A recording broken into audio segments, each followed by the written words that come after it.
Bonjour à tous et à toutes, je m'appelle Wang Yiran, je viens de Tianjin. Je suis très heureuse de pouvoir participer à ce grand concours de la langue française. Je vais me présenter en commençant par vous parler de mon parcours scolaire et professionnel afin que vous puissiez mieux me connaître. J'ai obtenu une licence de langue et littérature française à l'université de Nankai en 2016. Lors de la dernière année d'études en programme d'échange avec l'université Paris 12, j'ai suivi des cours qui ont éveillé ma passion pour la littérature comparée. J'ai donc présenté ma candidature au Master Littérature Générale et Comparée de la Sorbonne Nouvelle et heureusement j'ai été admise. Les 2 années d'études Master m'ont convaincue de poursuivre mes recherches dans ce domaine. Je suis actuellement en première année de thèse à l'Université de Nantes. En parallèle à mes études, j'ai aussi cherché à enrichir mes expériences professionnelles. En 2017, j'ai travaillé dans une école publique en tant qu'animatrice de l'atelier de magie. J'ai appris aux écoliers français les techniques de magie de base utilisées dans les tours, ainsi que les manières d'impressionner les spectateurs. Cette expérience particulière m'a donné l'opportunité de découvrir le système éducatif français.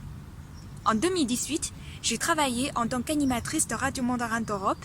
L'émission que j'ai animée vise à donner aux étudiants chinois de nombreuses informations utiles sur la vie quotidienne dans le but de faciliter leur intégration en France. J'ai beaucoup de passion dans la vie, chanter en français. Moi je me dis que c'est toi, pour la toute première fois.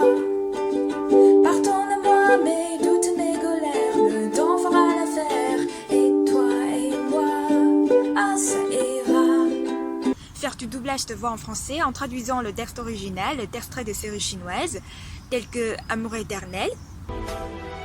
Laisse-moi partir. Et je te laisse libre. Nous ne sommes plus redevables l'un envers l'autre.